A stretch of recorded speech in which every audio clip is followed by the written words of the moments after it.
Every evening at the far end of the park, there sat an old man on a worn-out bench beneath a sprawling banyan tree. He never missed a day. He just sat there, quietly, until one evening a young man passed by, and what he discovered revealed a lifetime of unspoken love. In a busy city, hidden among the chaos and honking cars, was a peaceful park. Children played on swings, couples strolled, joggers passed by, but one face never changed at an old man in his 70s. Wrinkled hands, faded kurta, and a thin walking stick by his side.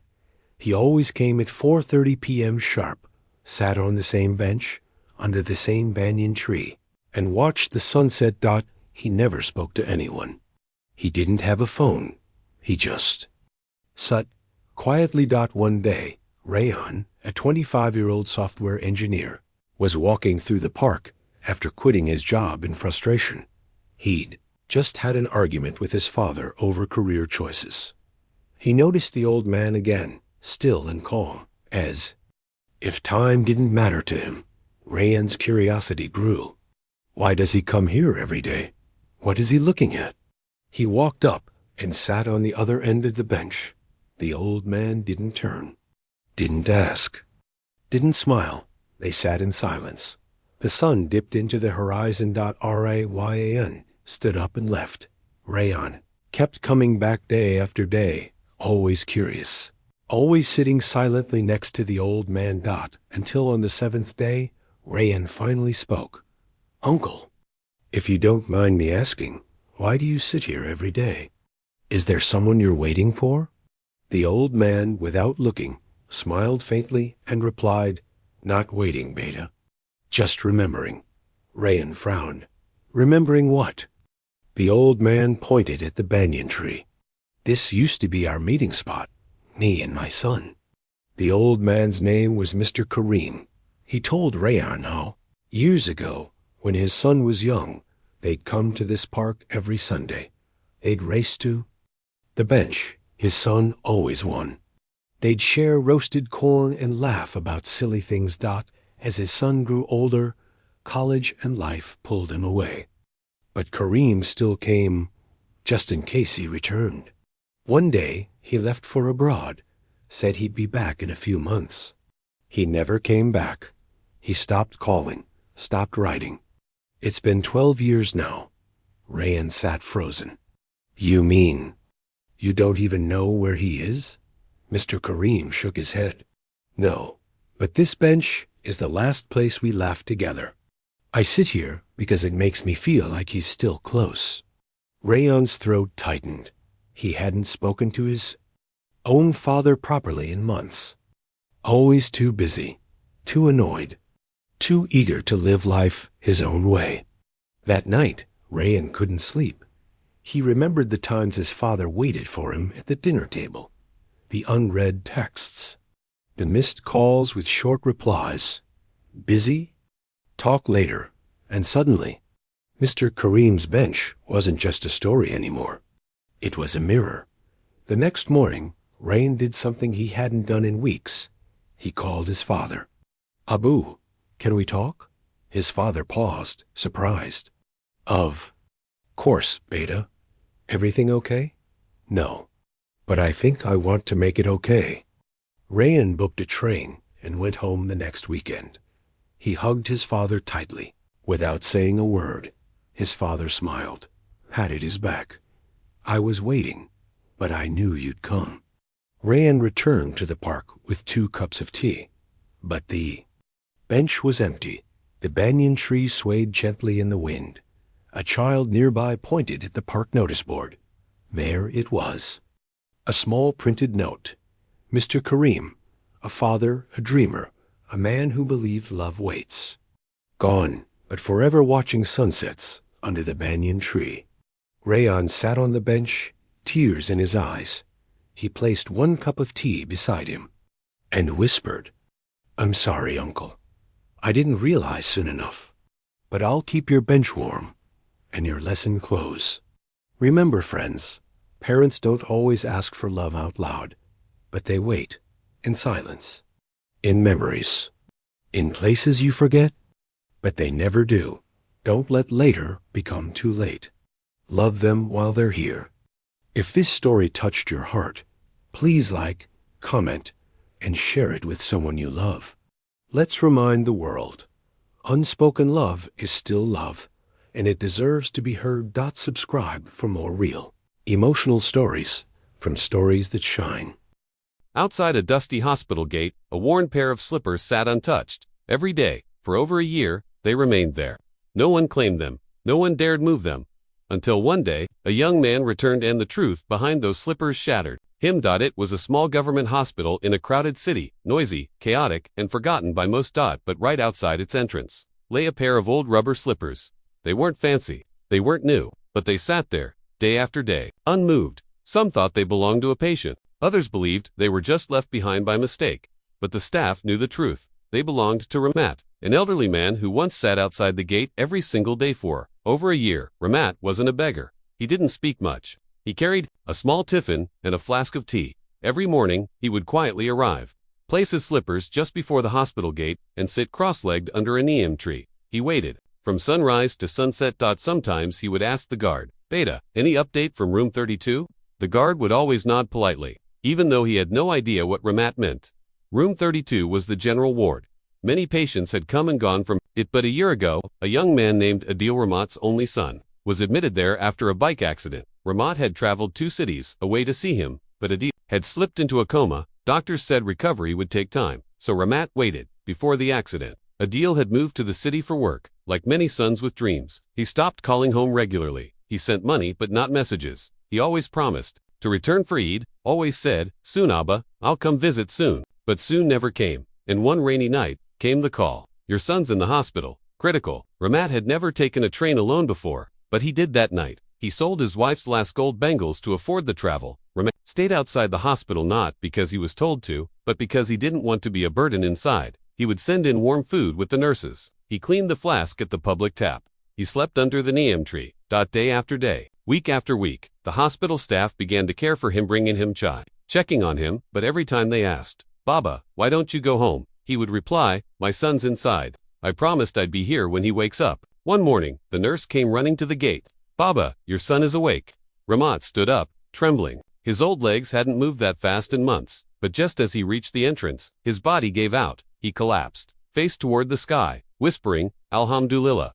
He woke up. Those were his last words. He didn't make it to room 32. Months later, a young man with a stitched forehead and a walking cane came to the hospital. It was a DEEL. He had just learned the truth. His father had never left his side. The nurse led him to the neem tree and pointed to the old slippers still lying there. He left those there. Said he wouldn't walk into the hospital until you could walk out. Adio fell to his knees. Tears flowed freely.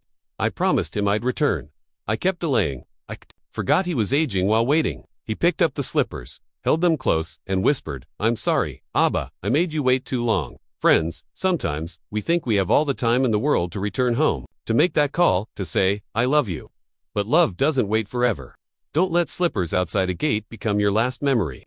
If this story touched your heart, please like, comment, and share it with someone you haven't called in a while. Let's not wait too long to value those who never stopped waiting for us. Subscribe to Stories That Shine for more powerful real-life inspired stories. In the corner of a living room stood an old, squeaky wooden chair. Most people thought it was trash, but to one young boy, it would become the seat of a lesson he'd carry for the rest of his life. Tucked away in a small town lived Dada Yan, a wise, gentle grandfather with silver hair and eyes full of stories. He lived with his son, daughter-in-law, and 10-year-old grandson, Ali. Every evening after school, Ali would find Dada Yan sitting in that old wooden chair by the window, creaky, wobbly, one leg slightly shorter than the rest, but Dada Yan never wanted a new one. "This chair knows me," he would laugh, and Ali would sit at his feet, listening to tales of youth, war, honesty, and sacrifice. One stormy evening, as rain poured outside, Ali rushed in with muddy shoes, excited to tell Dada Yan about his school cricket match. But as he ran, he bumped into the chair. Crack! One leg gave out. Dada Yan fell hard to the floor. The house fell silent. His son rushed over. His daughter-in-law shouted, Ollie, how careless can you be? Ollie's eyes filled with tears, but Dada Yan held his hand and smiled weakly. It's okay, Beta. The chair was old, just like me. Dada Yan was taken to the hospital. His hip was fractured. The doctor advised complete bed rest back home. The broken chair was tossed outside leaning against the garbage bin. Ollie couldn't sleep that night. He felt guilty, responsible. I broke his favorite thing. But more than that, he missed our evening talks. A week later, while helping clean Dada Yan's cupboard, Ollie found a small envelope with his name on it. Inside was a handwritten note. Dear Ollie, if you're reading this, I'm probably in bed by now, old bones, and time catching up to me. That chair was my favorite, not because it was comfortable, but because it gave me something no sofa could. A place to share my time with you. Every creak told a story. Every scratch held a memory. But even if the chair is gone, my stories live in you. Beta, never be afraid of breaking things. Be afraid of forgetting what they meant. Love always. Dada Yan. Ollie clutched a letter, tears rolling down his cheeks. He ran outside. The chair was still there, soaked from rain. Dirty, forgotten. Ollie pulled it back inside. He wiped the mud, dried the wood, and with the help of a carpenter, fixed it. Not perfectly, but with care. From that day, the chair sat once again by the window. This time, Ollie sat on it reading, thinking, remembering. Whenever guests asked, "Why do you keep this old thing?" he'd smile.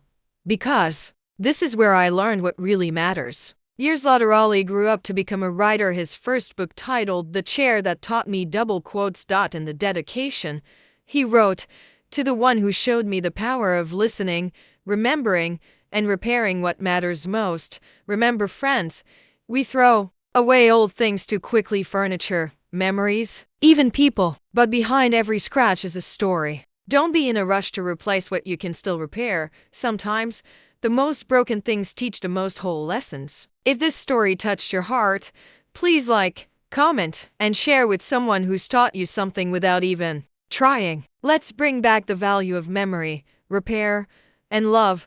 Subscribe to Stories That Shine for more emotional, soul-stirring stories every week. Every year, she baked the most delicious cakes for everyone in the family. But on her own birthday, the oven stayed cold. No candles, no greetings. Just one forgotten woman and a slice of truth that would break the silence forever. Her name was Amy. Everyone in the neighborhood knew her as the kind, quiet woman who made amazing desserts. Birthdays in her home were legendary, not because of balloons or gifts, but because of her cakes.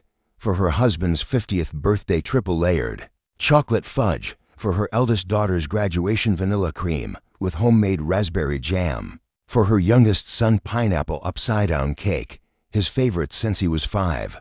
But there was one birthday that always passed quietly, hers every year. On January 17th, Emmy would wake up early. She'd prepare breakfast, tidy the house, and wait silently. No one remembered. No one noticed. Once, her husband walked right past her with a bag of groceries and said, "Oh, is it the 17th today? I thought it was the 14th. Another year. Her daughter texted her in the evening, "Oh my God, was it your birthday? So sorry, work was crazy." Still, Emmy smiled. "It's okay, Beta. I know you're busy." But deep inside, something slowly chipped away each year. One winter morning, Emmy opened her old recipe book. On the first page, scribbled in faded ink, were the words, "Chocolate Walnut Delight," Emmy's favorite. She smiled and sighed. That day, she quietly walked to the bakery and bought one small slice of chocolate walnut cake. Just one slice. She placed it on a floral plate, lit a small tea candle in the middle, and whispered to herself, "Happy birthday, Emmy." Then she blew out the candle. Alone. But fate has a strange way of rewriting silence. That same evening, her neighbor's son, Rehan, who had recently returned from abroad, came by. He had always called her Emmy Auntie. He noticed the plate, the single candle, and her swollen eyes. "Did I miss someone's birthday?" he asked gently. Emmy smiled. "No, Beta. Just a quiet day." Rehan didn't say much, but the next morning, he returned with a handmade chocolate walnut cake and a note. "You've remembered everyone's birthday, Emmy Auntie. today. We remember yours. That evening, Rehan posted a photo of the cake on Facebook with the caption, "To the woman who baked happiness. For all, may we never forget the hands that fed our joy." The post went viral. Her own children saw it. Her daughter called, voice trembling, "Amy, I'm so sorry. I don't know what we were thinking." Her son arrived at the door with roses, whispering, "We thought you didn't care about birthdays." Amy smiled with tearful eyes. Mothers pretend not to care, but we always remember who remembered. Next January 17th, the kitchen was filled with laughter, balloons, and 3 cakes.